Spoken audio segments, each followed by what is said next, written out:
You may remember I had told you for my birthday, I mean, after I was gonna ride. Oh, that's Troy's. I was gonna do 70 miles. Mhm. So I started at 70 miles. Tomorrow's my birthday, Oh. finishing tomorrow. But we were in Indy, so I did 20 miles on the motor.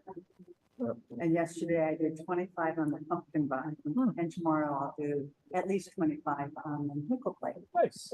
So I wonder if that's me. the weather could not be better. I've been inside renovating my son's.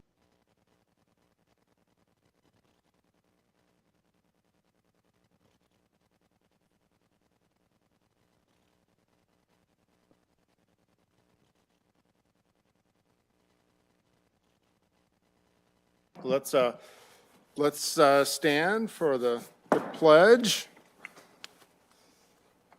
I pledge allegiance to the flag of the United States of America and to the republic for which it stands, one nation, under God, indivisible, with liberty and justice for all. Matthew, you want to unmute and lead us from afar? Absolutely. My pleasure. God, thank you for this opportunity to bless you with everything that we do. Your name, amen. Amen. Thank you. I call the meeting of the Kosciuszko County Parks and Recreation Board to order. Today is a special meeting for approval of the Chenworth Trail Extension RFP. Let me share my screen. Oh, we're disabled for sharing. I would like to thank the audience of Dustin for showing up today. Yes, thank you, Dustin, for being on. We do appreciate it. Glad to do it. Donnie and I kind of talked about, and for, at least MACOG's involvement, it's kind of a good time to transition between him and I for us working with you guys.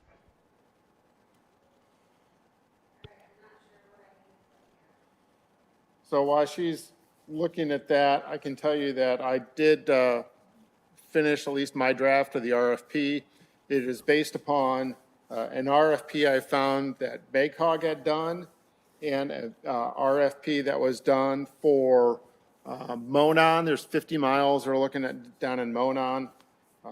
Dustin, feel free to jump in. Obviously, if you see anything that you don't like about what we're doing, but I was surprised how short these RFPs were when it came to this. The one for Monon is only like 2 or 3 pages for 50 miles of trail. I do.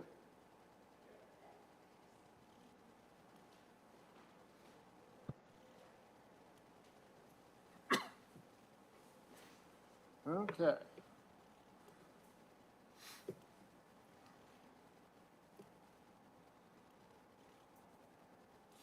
So this is obviously all the dates are just dates I put in at this point in time. And remember the plan is that I will attend the commissioners meeting tomorrow should we approve this for approval of both the Trail Master Plan RFP and this RFP. Everybody's certainly welcome to attend if you wish. Is that approval of the RFP or the process to move forward with the RFP? I think it's the process to move forward. Okay. So that we not- we can publish it and, Right. okay. So, yes. Okay. There's Mr. Groninger now. Thank you, Gary, for showing up. So the bidding requirements are the bidding requirements taken from our county procurement policy. Proposal content is pretty standard stuff as well. Who they are, who their contact person are, 2 comparable products, timeline, scope of the work. So what I have done in terms of the scope of work, again, this is just design and engineering, is the base contract is extending out to past all the houses to Crazy Egg. I thought a map would be helpful for everybody to sort of see what we're looking at as we go through these. Then I included 2 alternates. So, just a Yep. silly question. Design and engineering, does that mean build? No. Okay. No. So My understanding when we were talking last is we're probably going to get a different builder for, different person for build than we will for design. Okay, So we can change that as we go, but, I guess so like design and engineering would be just all the specifications and Yeah. drawings. Design, build, probably what you're thinking of, that's where a contractor not only designs it, but then he actually builds the actual project. and that would be, yeah, that's just why I wanted that clarification, kind of. yeah, I think from talking to Kerry, he said we're probably looking at a design engineering and a separate build. So that is a little bit of a pivot from what we talked about. Okay, so the build would be a separate RFP? Yes, once this comes back. So, Once these drawings come back, Yeah. they'll go out for bid, and we about have to break them up that way, because it's a whole different process of how you, because with the design and build, because it's a engineering and design service, you can kind of pick whoever you want within reason from a perspective. You need to go through a criteria, but if it's an actual project that's gonna be constructed, I mean, it's a lot tougher to not take the low bidder. I mean, there's needs to be, it's the most responsive bidder, so they still have to be a responsive bidder, like they can't leave things out or not have their forms filled out correctly. There's ways to get disqualified, but that's a whole nother procurement policy that we'd have to go through. We need to make sure we get 3 quotes, and I mean, so. okay. So it's We want to keep those two separate at this point. and so we'll go through this process again for the build RFP once, Yes. okay, Yes. and then, And hopefully we'll have this bidder on board to help us do that. yeah, Yes. And then the other- That should be part, if it's not in there, that should be part of their scope of work, that they would walk you through that bidding process. Okay. Prepare the bid documents and the specifications to be able to put it out for bid. That's pretty normal. Yeah, we'll have to make sure that's in there. and so then the other piece then is our total grant allotment is for both. It's the design and Right. engineering plus Right. this, so we need to keep that in Right. mind, okay. So alternate number 1 was to extend from Creighton's all the way out to the middle of Atwood, and I just picked a intersection in the middle of Atwood for this purpose. And then alternate 2 was to extend out to Etna Green, but as Mike's indicated, that probably at that point in time, we just ought to go to the county line. So I'm Yeah, gonna- which would be just half a mile on the west of that. Yeah, like I said, I'd hate to have all this in 10 years from now, yeah, Short. never be able to complete it, or have a property owner holding out. The only other thing I would say on your first, kind of your base bid on to Creighton Brothers. Yep. The other option we may want to look at would be whether the trail would actually stop to the east on the, the west edge of Creighton Brothers property, so it would be. So it'd be easy to across start their from, frontage, yeah, just because that's a pretty congested area that we'd want to make sure we're through kind of that way you've got wide open trail pretty much from there all the way to Oh, yeah. Atwood. So you may want to extend it that extra 300 or 400 feet across their property, plus, that way Okay. we're, if there's any angst by them, we're working that out now. yeah. And that was another question I had. We need to start talking to them. I don't know if any preliminary discussions anyone has had with them or Well, not. I think I think you still need to get engineer involved. I know we're all thinking this is gonna be on the south side of the Old 30, and I don't know why we would cross to the north side only to cross back to the south, but, it is pretty tight along the pond right there at the beginning of that trail, right at the bridge. I mean, there's a few drainage things. So I think until you have a preliminary, site plan from the engineer, I don't know that I'd wanna be getting property owners too excited yet. But, Okay. I mean, it is all in the county right away, so I mean, they don't, but still. It's this is impactful something on them. We're trying to be cordial about, and we're getting people on board, not creating Right. barriers, So with our, I think we're talking then about a terminus out in this area then. yep, exactly. Okay, and I'll update the maps And accordingly. it's still all in the right of way, all in the county's right of way, but still, Yep. it just kind of gets you past that whole, to where it's a real simple trail from that point all the way to Atwood. Okay. 2 questions. So in terms of conversations with property owners along that right-of-way that would be impacted, is that something we would want the That needs to be design? part of this firm? process, Yeah, that there's gonna because be. that, we would want the consulting firm to be involved in that. Yep. Because that wasn't yet in the RFP. That was not in the RFP that they would be involved in that Yeah, process. because I mean, we're trying to build build consistency. Yeah. Build. So And the the second question, does the right-of-way along Old US 30 continue to the county line? Yes, Okay, right, because I know the TIF district does not, right. which is fine. I just wanted to clarify the county I right-of-way don't know did. what it looks like through the physical town of Atwood and or Etna Green, whether it narrows at all, just because sometimes in a town, there's a different right-of-way width than what there is in the open country. I know it's pretty wide all the way down through there, because I mean, that was the old Lincoln Highway. I mean, that was like the main road. I mean. Across coast to America. coast. Yeah, it was pre-Route Yeah. 66 though, right? Yeah. So, Yeah, You know, Carrie, you saying that, I had picked an intersection in the middle of Atwood, but I think from the same context, we ought to go all the way through Atwood with that first one. That way, if we do have acquisition issues, we'll know it going through Right. Atwood. Yep. A question I have, guys, is we talk about ending it in certain locations. Do we just dead end? Or do we just stop? Or do we have like a trailhead parking area? What does that look like at the end, wherever we stop this thing? Do we need to put that in the RFP? I think that's up to this company to decide for us and to lay out what the end of that plan looks like. Certainly, Okay. based on what we're doing, if we do this first one, it's probably just going to end at the end of Crazy Egg until we build out farther, quite honestly. Yeah, I would think that, within reason, that Crazy Egg, that'd still be a benefit for them, that they wouldn't mind a couple people parking there if they parked in road from that point. But I think we just have to be careful as we get into this from an overall cost and scope of the project.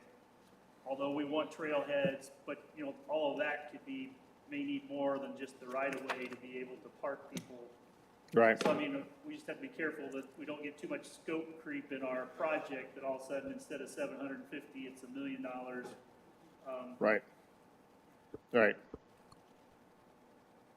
The one qualifier I would put into that, I like the idea of extending the design out to the county line, but for a grant submittal, they're going to want to know what the termini, the endpoints are, and whether they make sense or not. So ending it at the county line, with a traffic circle sort of thing, is going to be less attractive than ending it at the park that Etna Green's trying to get done. Yeah, Dustin, I think we agree with that. We're just really trying to get an idea of all the costs and everything to go out that far, so we can then go out and try to get grants to build it. Yep, I agree with that. Just it kind of fits with what you guys were all saying, that have them identify an endpoint for grant purposes, Right. but then design all the way out. Because that's what they're really looking for in those grants, is that connectivity to another asset that's out there, correct, Dustin? Yeah, that's exactly right. Yeah. So So, the wastewater treatment plant for Etna Green's right there at the county line, would that be a destination? might be a spot we could grab some parking spaces. Might be able to put a bathroom in there, it seems to be. showers optional. So I grabbed some qualified candidate stuff. This is all, I put in that they had to be, the one I grabbed they had to be qualified with American Rescue Plan. I know that our money isn't really covered by that. I thought it was useful to probably keep that in case we had any issues at all. Yeah, I think it's good to have that in there, even though these dollars were part of our $10 million exemption for revenue loss or revenue replacement, I think is what they actually called it. But still, we're trying to still keep in those rules, just if somebody comes back and changes what it's supposed to be, that we're still following those as much as possible.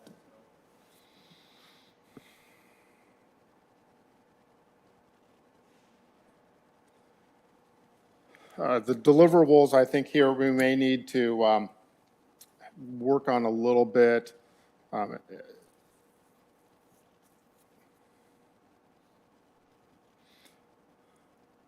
So I think one of the deliverables then is to assist with RFP for building the designed trail. Yeah. Does that life cycle comment, does that include general maintenance? Do we need to somehow, in this process, identify, I mean, things like mowing or, I mean, there's maintenance of the trail itself for cracks and repairs that I think does read into the life cycle. I just didn't know if some of the, you know, the maintenance of that, the property reads into that as well. Would it be proper to put that in here or not? To do that analysis? Well, I think that, I don't know, yeah. that, life cycle cost, so I mean, I think the design of the trail, you know, they can build it based upon what we want the length of life to be. You know, if you build a thicker cross-section of asphalt or whatever, the whole idea is it'll last longer. But, you know, in bike trails, it's not so much the weight and the traffic as it is just over time asphalt dries and cracks, and, you know, the thickness isn't as important as it is like on a roadway or a highway, where it's the load and the bearing capacity breaks it down over time versus just asphalt weathers, and as it weathers, it deteriorates. So, but I think that that's a pretty common. Dustin, do you know, I mean, is that 20-year period, is that something they're normally commonly building the trail as far as life cycle of? Yeah, I mean, your description is what I would have said. It, you know, they what they don't want are overgrown, you know, cracked and broken trails, and then you guys are sitting there, you know, well, we didn't know what it was going to cost to have to maintain it. Right. At least to have some awareness and potentially budgeting for that. Yep. Yep. Hey, for any ADA standards, do they go into the preliminary design? Is that within like section A, or do we need to call that out separately, or? You know, I think that's wise to put it in. Okay. And then Dustin, if we're gonna go for a DNR or an NDOT grant, is there, the specifications or the level of construction is definitely higher than if it's, you know, just a kind of the generic version of a trail design? Is there, do we need to be, I mean, I'm not trying to add cost to this, but I also don't want to have a design that's unfundable by possible grant opportunities. Yeah, I agree. I was going to suggest for the kind of a qualifier for the preliminary design, you know, suitable for grant application purposes.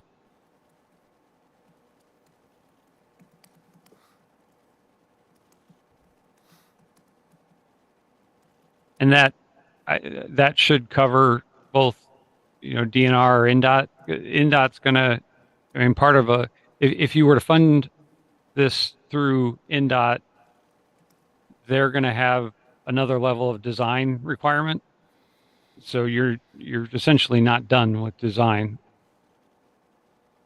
But I know at this point, we know what the first section of trail is going to be. I mean, the NDOT design is much more having to do with specifications of, you know, cap, aggregate, and all the other stuff that they get into if it's an NDOT project, you know, that I don't want to like way overbuild and make this trail more than it needs to be at this point until we know what we're identifying as a funding source. Yeah, I agree. On the additional lengths of trail, we know what the first section is going to be.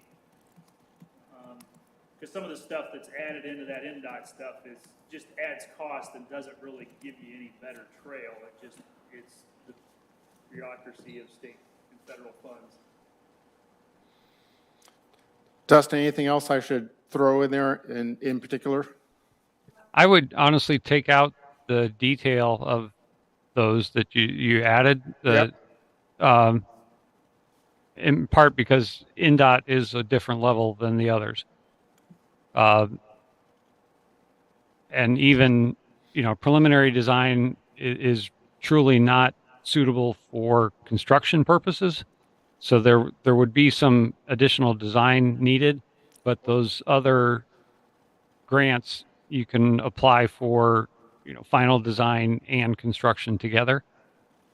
Okay, so we want a final design, so how do I word this differently, Dustin? No, I would have just left it as preliminary design. Okay, But then in the build phase, have the final design be part of that? Yes. So that would go in the next RFP. okay. Yes. Earlier, we mentioned we wanted as part of what the selected fund is. Communication with property owners, but I have no idea how that should be stated. So is that something we put on the firm, or is that something we think that the board should be doing? I think that they need to be part of that. Normally, they would facilitate it. You as board members, me as commissioner, would be at those events, but, I think we want some, listening sessions or whatever we want to call it with property owners along the corridor. I think we want some sort of input and interaction with them, that they don't feel like, well, we don't care what you think, this is what's happening. But I think having that, some sort of listening sessions or interactions with property owners or the people that are going to be using the trail. I mean, even, how that, the trailer park there, I mean, that's pretty dense as far as the number of they aren't property owners, they just rent, but still Right. knowing, and I don't know whether you have that in there, but I think we're probably going to want some sort of a crossing at that location at where the main entrance is to the West Haven Trailer Park, because I could see a third or half of the traffic possibly coming from Yeah. crossing Old 30 at that point. I think it'll be critical. We're seeing there's an issue on State Road 15 by the high school now for crossing. Right. So, but depending on which side of the road, if the greenway ends up on the north side, it's going to need a crossing. Right. If it doesn't, we do need to ensure that there's safe crossing for some of those neighborhoods.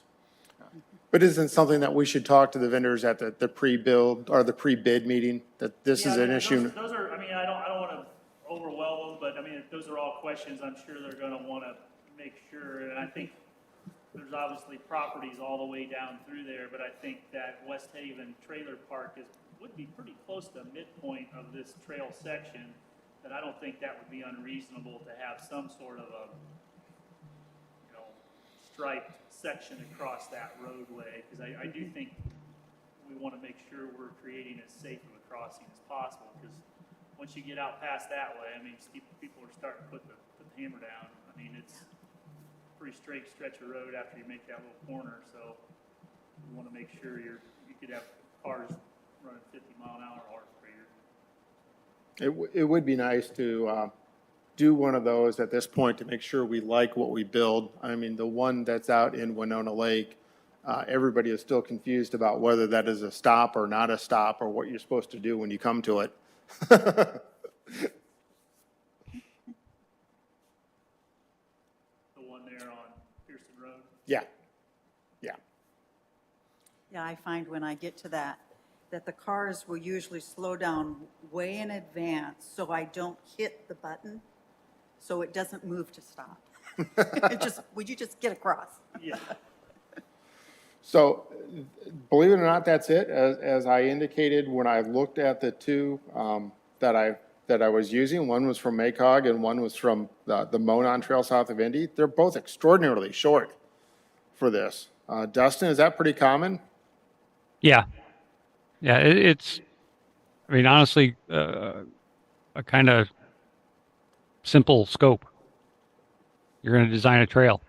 It's a little different. It's a little different than a study where, we're trying to figure out where the corridor is going to be. I mean, we pretty much know it here. So what am I missing, Dustin? Am I missing anything? Stuff you think we should reword? Do you need to look at it some more? Think I've shared with you this folder it's in. No, I'm good with it. The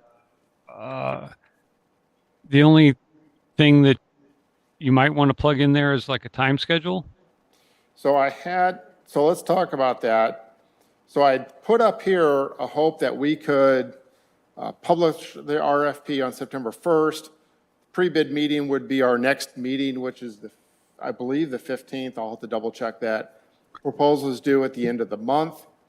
We then, unless we want to have a special meeting, would open those and look at those on our next meeting in October.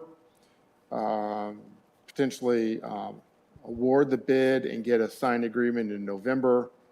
And then looking at, again, the ones that I saw, 2 months seem to be long enough for them to do their work and come back with a proposal to us.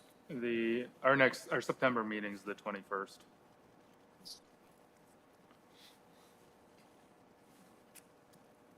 Is that enough time between the pre-bid meeting and the proposals due? Dustin, is that enough time for everything? Yeah, it's often like 2 days after. So So the one thing that I wanted to raise for the board was, I think Dustin just had another comment. go ahead, Dustin. I was just going to say, the opening the bids or the proposals usually happens either the day that they're due or like the next day. Okay. And then you have X amount of time before you guys basically announce, which is the consultant selection. Earlier, we had talked about, at least for the Trails Master Plan, to do interviews. So we'd open the bids and then determine who to invite in for interviews, and that would be separate from the selection complete. And we certainly could do something like that. I sort of think when I was looking at this, and I didn't want to speak for everybody, that we should have a special meeting early in September to open the bids. Early in October. Early in October, yes. Okay. Yeah. Yeah, normally a bid is due, like, your meeting's at 9 o'clock, they're due at 8 o'clock the day of your meeting, and then you go into an opening right after that. So if everybody's got their calendar, let's look for sometime in the first week of October that we could have a special meeting.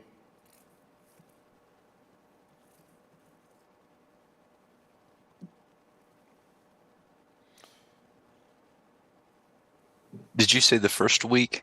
First week, if we can. Yeah. Tuesday the 3rd's not too bad for me, or Wednesday the 5th. You mean Wednesday the 4th? I can in the afternoon or in the morning. Oh, you said, okay. Yeah. You The said, third, I think, Rob. what's that? The third works for me. I think that's what Troy said too.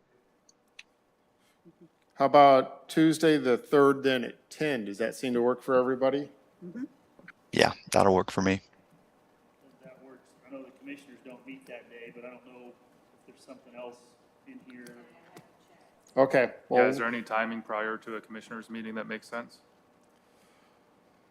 so, I mean, if you're gonna open them on that, my guess is, at least historically, you would accept those bids, and you would say, accept these bids, we're gonna take them under advisement. You give yourself a little bit of time to sit down with Dustin, walk through it to try and make a selection, or if you have questions from the consultants, because that's the other thing, which I think on this design, Dustin, and I'm bouncing some stuff off of you, but I guess I envision this trail design as though, we're gonna select somebody. We're really not gonna need the interview process like what we would want to have for the master trail anyway, correct? I mean, this is more straightforward. I mean, we're building a bike trail on an existing right of way. There's not a super amount of complexity here that I think, you know, it's gonna be more what the number looks like, what the experience of the contractor is, that it's not like we need a dog and pony show interview. Do you think? Yeah, I'd agree with that. But I think when we do the trail and the Blue Way plan, I think it's gonna be more that, I mean, they're really connecting or seeing the vision that we're trying to create in the county and understand what we're trying to get with. I think it's gonna be a lot more important that we've spent some time selecting that contractor. Because the only thing I would say is on your timeline, looking at this, I'm putting my contractor hat on. You know, the sooner in the year you can get something out for bid, the better numbers you're gonna get, because there's a lot of NDOT work that happens that goes out for letting in February, March, and April, or even January, some of it.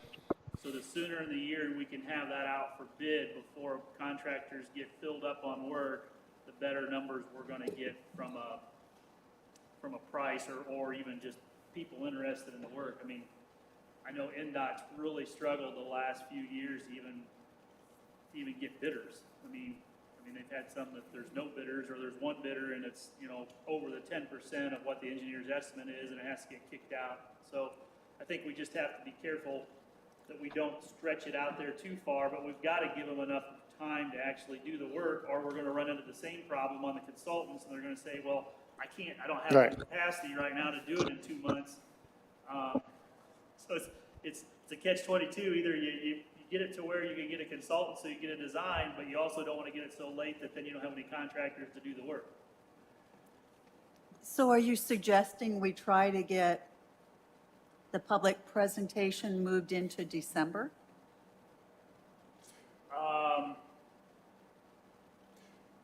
I just don't know that that's enough time for them. Okay, I mean, I think, you know, because the other thing is December, let's face it, I mean, December usually is half gone between holidays and vacation and everything else. I mean, I think where you're at, you're fine, but I mean, it's going to need to go right from that final report out for bid in the month of January, that you're really going to want to get that as early in the year as possible. So the only thing that seems to me that we could do, if we move the pre-bid meeting up to a special meeting earlier in September, we then could require the proposals due September 21st. So we could gain a couple weeks, if you think that'd be helpful. I think anything we could do, just because I know once you hit Thanksgiving, there's not a whole lot of work done until after the first of the year. It's just, people are using up their vacation, and it's just what Yeah. happened. but it would be nice to have this delivered to us by mid-December, and that would, so that we're off and running come Right. January, rather than losing a whole month. Right. Okay, so then let's look at a meeting earlier in September. And this is, since this would be a pre-bid meeting, I don't know that it's necessary that we have a quorum. It's not quite as critical. We're not going to be voting on anything. Hopefully, Normally, a pre-bid meeting is not a formal meeting of the entity that's providing the bid. perfect. So the other thing we may want to look at, and I guess, is whether or not the pre-bid meeting is mandatory, because you can state in the proposal it's mandatory. So in other words, they have to show up, you have to have met them before, for them to be allowed to bid on it. In today's virtual world, I don't know that that's as big of a deal, but it does, you'll get a little better temperature of who's really interested in the project, because if they take the time to come down and come to the meeting and look at it, it's helpful just to know that you've got multiple firms looking at it. Which, Dustin, have you already started to lube the skids with some of your contacts or firms that might be interested in this? No. Because I know that might be something, even though this is a few weeks out, I mean, I think MACOG would have a pretty good idea of who's probably going to be interested in this, and whether it's even just a phone call and say, hey, we have this coming up. Yeah. Just so it's starting to come up on their radar screen and they know that it's coming is helpful. So Carrie, I think from my perspective, I'd really like that to be a mandatory meeting since none of the people on the board have ever done that and really be able to talk to these people. I think we'll learn a lot, quite honestly. And would that be in person or by Zoom? I think we'd allow both. Yeah. Yeah, that's If you easier. allow by, if it's mandatory, I would at least allow by both, because everybody can take 30 minutes to click on a Zoom meeting. But, you know, we could be talking about firms that are in Annapolis or Grand Rapids, or I'm not sure where all these might be coming from, that you wouldn't want them to have to drive, because this isn't a big project either for them. So, you know, you'd hate to see them drive 4 hours Right. for a $50,000 project or whatever. So. Right. October 3rd is not available here, if you're laying that. Yeah, and that will, at least in part, I think, it'll be more local firms or relatively local firms, probably. October 3rd does not work. Well, there's another meeting here at 9:30, we can have it later. Another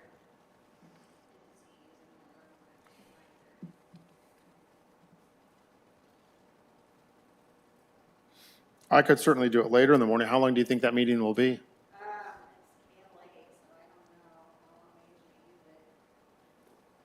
I wouldn't say it would be all day. Go earlier. What time do they start? They start at 9:30. Do we want to start right at 8?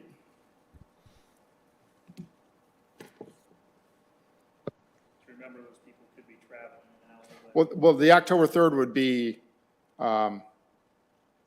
selection. so their quote would be due. Yeah.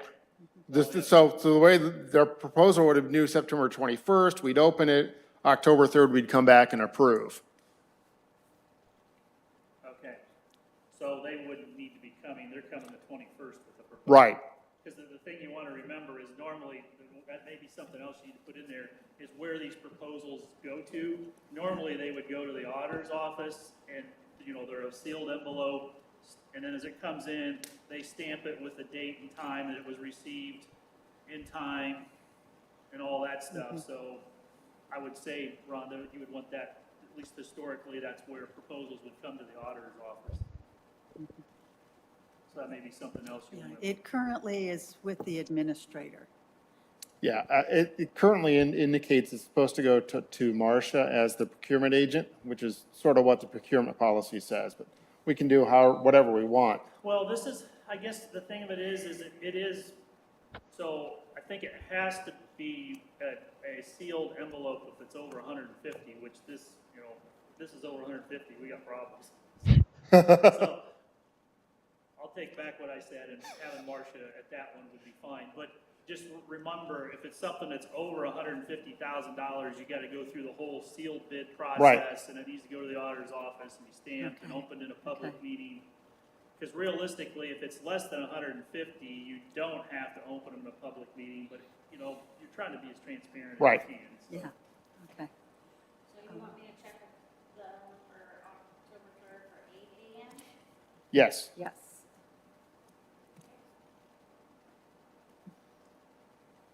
Now, just looking up, if we're opening the proposals, our September 21 meeting is now at 10 in the morning? No, because that should just be this regular meeting at 1. Yeah. that day. Oh, We've already Yeah. got the room. Yeah. Okay, they have it until 9:30. Sorry, oh, Until 9:30. until 9:30. So you can So- do 10 o'clock. So we could meet later. Okay. So do you want the proposals due by noon then on the 21st? Yes. Just as Usually a it's an watch hour. Rob Usually flying it's all an over hour this before. document. What's that? Usually it's an hour before the meeting. and that's PM, isn't it? That's PM, yep.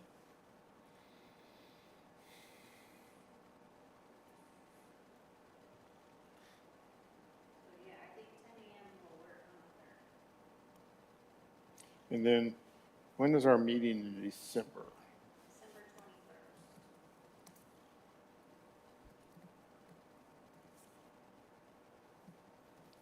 I'm gonna have to check that one against people's So you travel originally schedules. had October 19th as a regular meeting too. My schedule here for your meetings.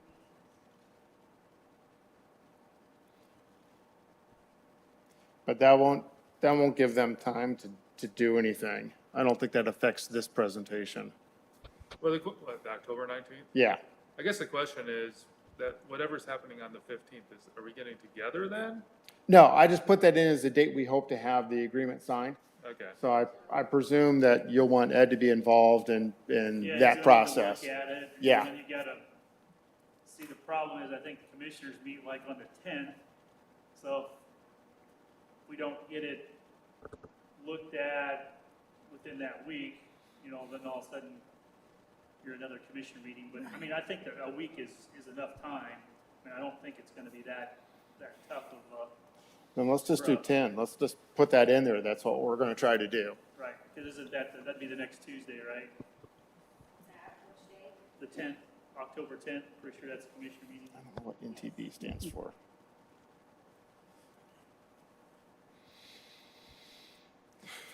Then they come back in December, and then hopefully in January, we can get this out for bid for the bill. And I like that, I mean, that's aggressive, but I mean, that would definitely put us, towards the top of or the front of the line as far as work that's being bid for the coming season. Okay, when did we say that the pre-bid meeting was going to be? Did we say? I don't think we ever got a date set on that yet.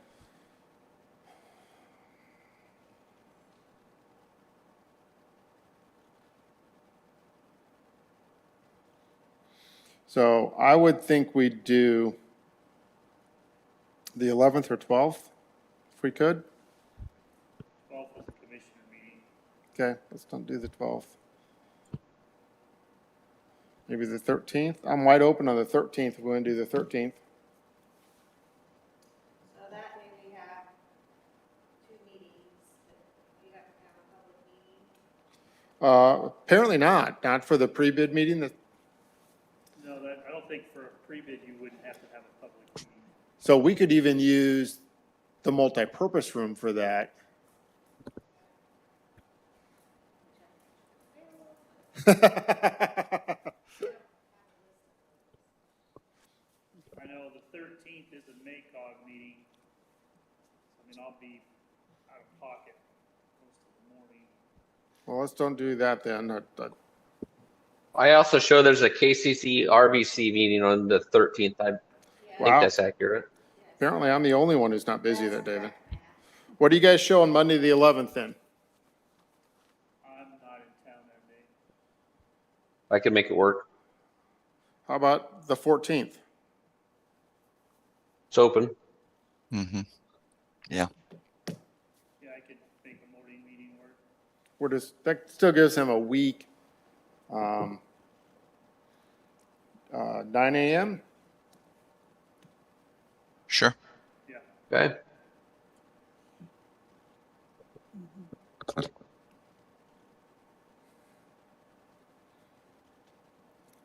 Now, at the top, the publication of the RFP, if it's, could potentially be August 30th or 31st. Sure, and that'll be more up to Marcia Yeah, to get that published and on the website and whatever the county does for those sorts of things. But if they can get it out sooner, I don't think we have a problem with that. Justin, I know that Marcia's gonna want some help as far as, if you have a list of local contractors, I think we're gonna wanna be able to send that out directly to them and not just a public announcement. Okay. And I know I've got a list from Craig as well Okay, great.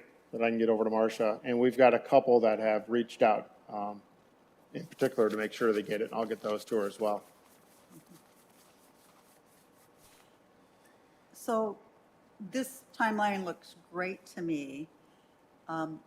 Previously, and it feels like it was a couple of months ago, we talked about having identical timeline for both RFPs. Right, and I think that we would go back and we would tweak the Trail Master Plan RFP to Okay. match this, and that's part of why we didn't move forward with the Trail Master Plan until we had Yeah. this one done And we wanted to take them to the commissioners at the same time. tomorrow. Yes. Now, I know the public presentation will be different, but we'll just assume the same timeline, and that makes sense? You're definitely, that master trail and Blue Way plan, I mean, that's, Dustin, that's 6 or 8 months duration, isn't it? Yeah. Yeah, definitely not 2 months. Okay, And the additional item that we may want in that timeline is to interview firms. Yeah, you're gonna, I don't think, these are gonna be on 2 separate planes here, I mean, at this point. Okay. I think you're gonna want a couple of weeks to make that selection Yeah. process, I mean, to add into that original process of interviewing after they've come up with a proposal. Is it, meet with them, you're wanting to have another meeting probably afterwards, so, I mean, it's gonna get stretched out. I don't see how, at this, as hard as you're pushing this first one, and I'm not saying that's a bad thing. I just think to be able to get the other one to match this is gonna be really tough, just because it's a lot broader scope, and it's, you know, this is, we're talking about the future of parks or trails and blueways Yeah. forever. I mean, so Right. it's not just one little section, it's the whole county we're talking about. and we don't have well, I guess we do still have I was gonna say we have the ARPA financial deadlines. We sort of do on the Chinworth because we got to get building. Yeah. Right. Whereas the Yeah, other one, all we that really, construction process versus the other, you're just trying to get the proposal, that's your final delivered goods, versus this, we're trying to then get it out for bid and have a contractor do the work yet and still stay in our timeline, so. well, so Carrie, from the commissioner's standpoint, are you guys looking for this to be absolute ready to go when I come to you, or can we still tweak it afterwards if we decide we want to change times or something? I'm sort of thinking you want to make sure you understand all the concepts, but if we come back, And I'm even wondering, and maybe this Rhonda, maybe we need to ask Marcia too. I mean, they've already approved this being done. I don't know, I'm just wondering whether it even has to go to the commissioners for approval to send it out, because that's what we've already approved. But when it comes to executing the contract, Okay. it's gonna have to come back to the commissioners for approval. But I think this process is what we've already approved when we okay, applied for the funding. We've already given the green light to spend the money, both council and Yeah. commissioners. So I think I would ask Rhonda and Marcia to confirm that, but I think there's no need for an additional commissioner approval until you have an agreement you're ready to sign or you're ready to select. perfect.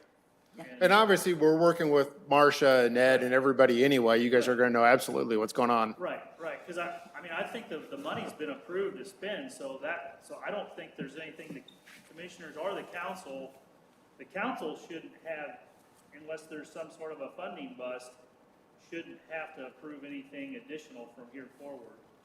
Now, the commissioners will need to approve the contract because all contracts go through the commissioners. Okay, When, in a previous meeting, when Marcia was here, and we developed the step-by-step timeline, it was very clear She at thought we that needed point, to have that the approval. commissioners needed to approve the RFP. but I sort of agree with you, with all the work we've done, with the committee approving it, and then both council and commissioners approving it at that point in time. I mean, I think stepwise that makes sense, but I seem to remember the conversation that Aggie's talking about. Is Right. it worth Rob still coming to the commissioners meeting? Why don't I just as come an tomorrow update? anyway? It'll take 2 minutes. Make sure the minutes and that kind of thing. Right. Because worst case, it's just creating an awareness, these are now going out Right. from Yeah, I a mean, process. it could even be, tomorrow, it's just an awareness, it's not like we're approving anything. Right. Just letting you know, hey, we're working through our RFP for our first trail thing. Just, there again, I mean, the more information you can share with them along the way that they feel like they're part of the process versus you know, you don't come to them till at the end and say, okay, we want money. You know, that they've been part of it, they're aware of it, so I don't think, I mean, I would be surprised if there has to be a formal vote. I'm not saying out of courtesy, it's not good to come and say, hey, we've worked through our RFP process, and you know, it's gonna be going out for bid, just so you know. And the nice thing about that, that's another public splash Right. of engineering firms knowing that it's out there, so from that, it's not a bad thing. Kathy, I see you back there. Would the council like me to come do that for you guys as well, just indicate where we're at? I hate to overburden everybody, but if that's what everybody wants, I'm more than happy to do it as well. I mean, it's such a long walk from my office to come over for these.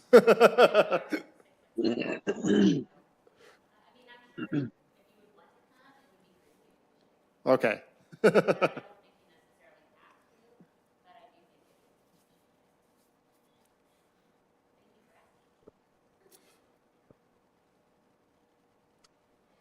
Well, let's do this. Let's talk about whether we're at the stage we want to approve this, to send on to Marcia and Ed for their approval so we can get it out on the street. If there's any more discussion, we can do that.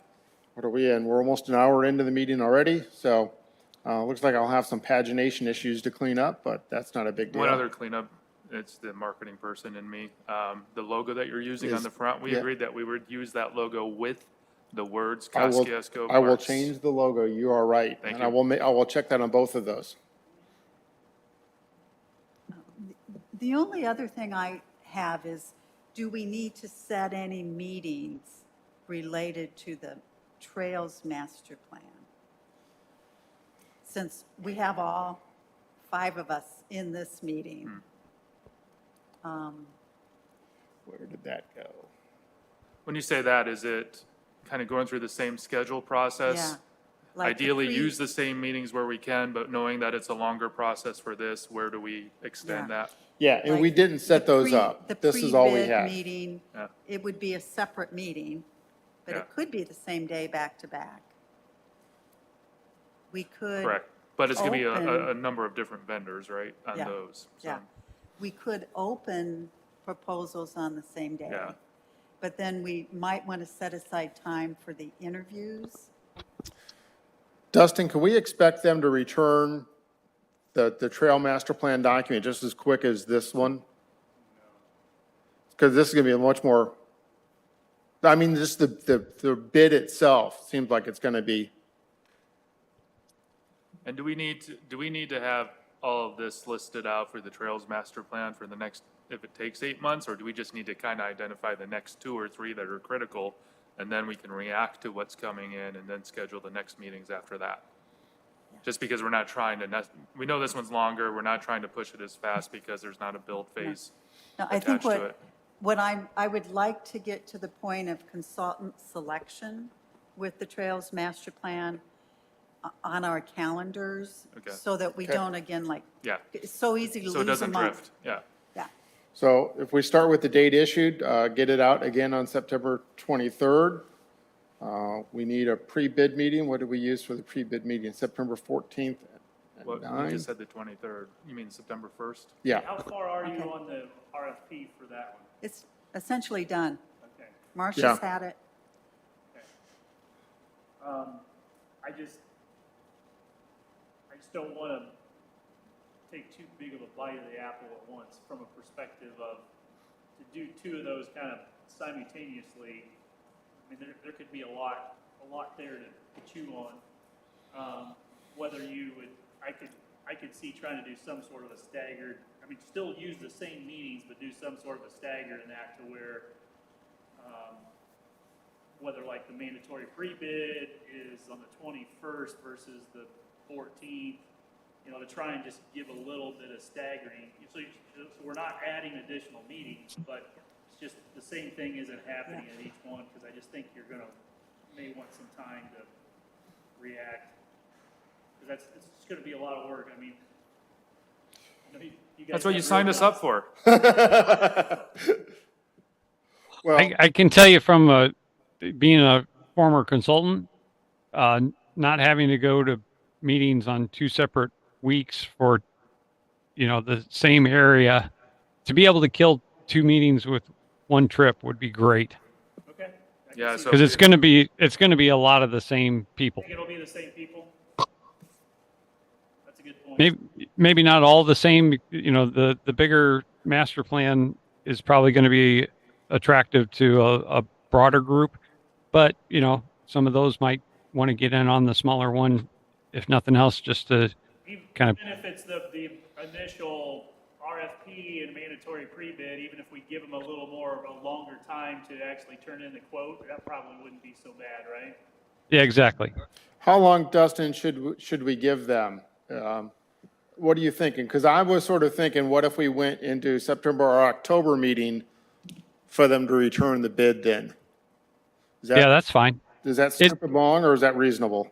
That's very reasonable. I mean, like I said, most of the ones that I was used to doing, the pre-bid meeting was like 2 days before.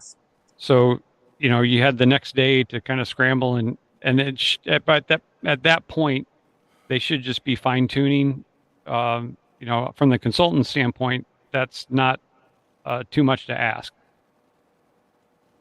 To just have a couple days turnaround. If you give them more, you know, they're going to put it off till 2 days before. So The only thing I would say is if there's substantial questions we need to answer, you gotta think about if there's questions that come up at the pre-bid, you also have to be able to answer those questions in 2 days, so. I mean, I agree that if you give them a week, they'll take the week. If you give them 2 days, they'll do it in 2 days, but we also, there may be some things we have to get information to them on in that 2 days too, so stretching that on their bid for that one for a week, I think would be good to where they can focus on one and then a few days later, the other would be due, or whatever, to the 10th, whatever the next date was. yeah, from your standpoint, your staffing standpoint, you should budget a day or the day, however you do it, after the pre-bid meeting to get those comments out right away. Shoot. So I was switching between documents, didn't realize that because I was sharing a tab and not a screen, you guys weren't seeing my changes I was making on the master plan. Let me get switched here. 10 o'clock, I gotta go to. Okay. Thank you, guys, Thank you. and lady.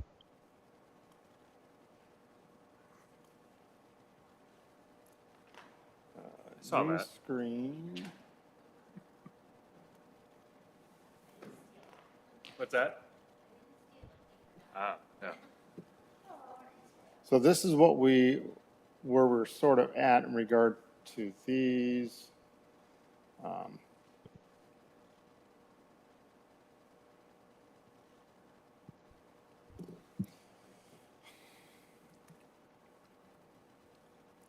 Then what I'm hearing is we want to do interviews with bidders to be determined. And then we're going to have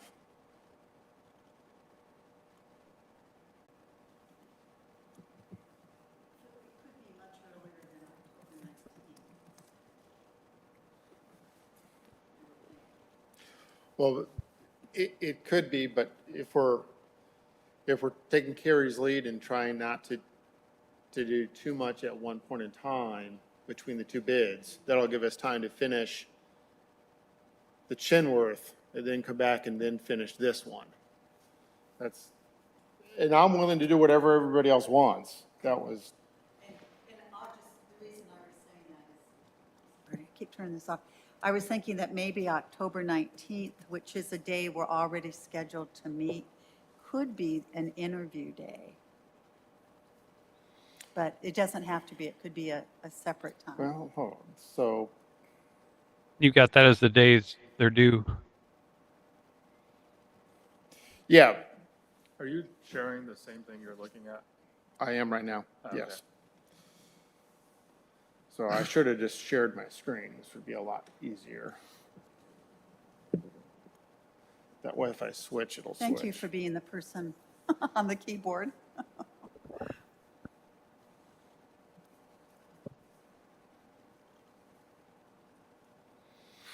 So if we go back to this one, but we were going to give them more time to complete the proposals for the master plan than we were for Chinworth. Yeah. Now, what we could do is we could open them, have them do on October 3rd and open them at the same meeting we do the consultation selection. Yep. does that get into the public meeting versus not public meeting? I think that would have to be a public meeting. Okay. Either way, that's going to have to be a public meeting. Either, I just want to I wasn't sure, I forgot which one didn't have to be public, I just didn't want to put It's some. the pre-bid. Okay, Yeah. got So it. this would be The mandatory pre-bid is not public. October 3rd. And then perhaps do the interviews on October 19th? Perhaps earlier. Well, I'm thinking it, It'd be great to do that selection on October 19th. here's the problem. I would think that that's pretty tight. Yeah. So we open them and we haven't even talked about them before we do the interview. So we really need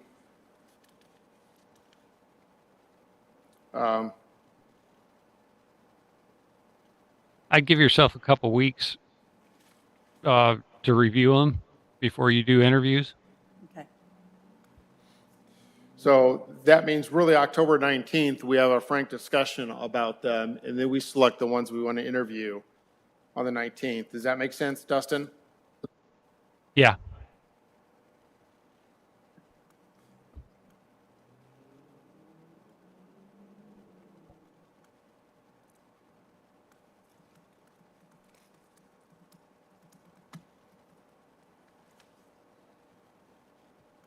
We do something like that? Does that make sense? Yeah.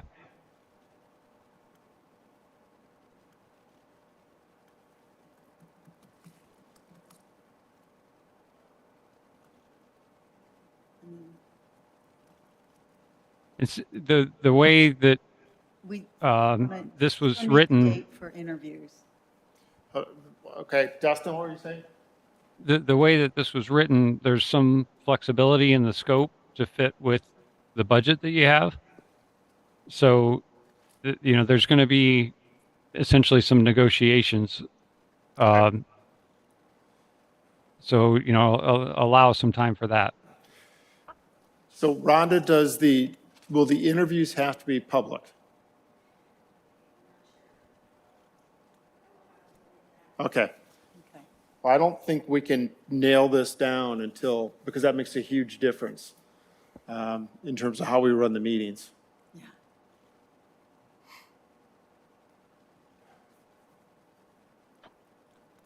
But is everybody in agreement and that's the methodology we want to use at least? If we can nail that down at least today.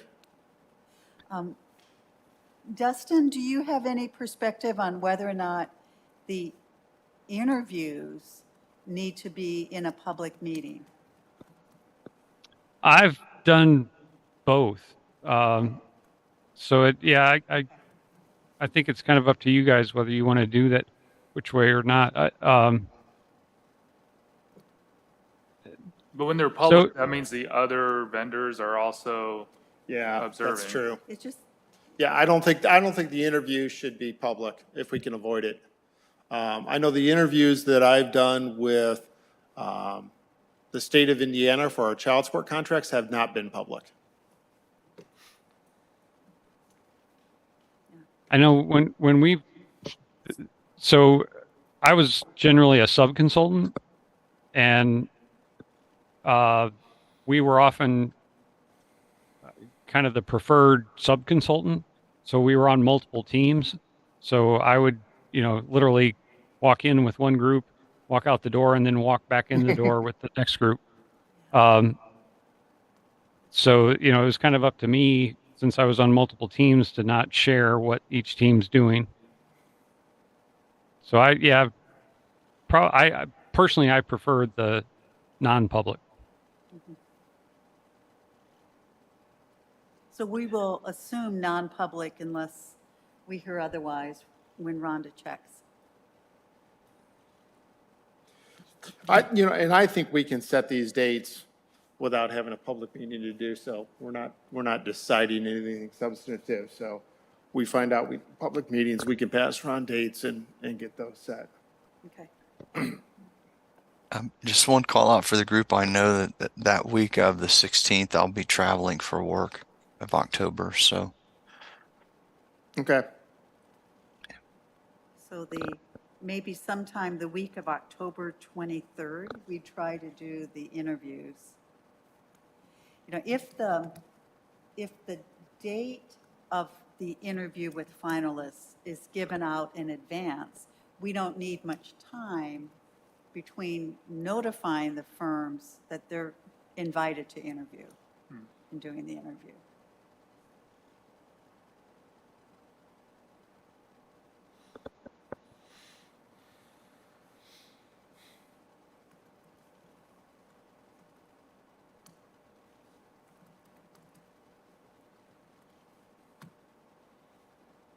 And then we can discuss whether we want the award to be done. At a special meeting in November, trying to save a couple of weeks, or just wait to our regular meeting. Yeah. When is our regular meeting in November?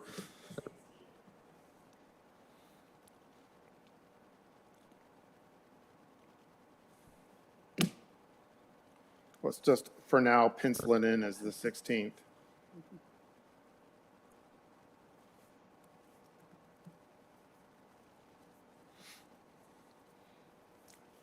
That'll give, as Dustin said, we may want some extra time in there anyway, so that'll be. It looks like it's the 16th, Rob. Yeah, November 16th? Yep. Yeah. Okay. Other, Instead of award of bid, because that's like signing the document. Selection or Identification. notice or yes, something along those lines. Something that doesn't imply that you're signing a contract that day. And it sounds like there could be some negotiation of scope Yeah. and price. yeah.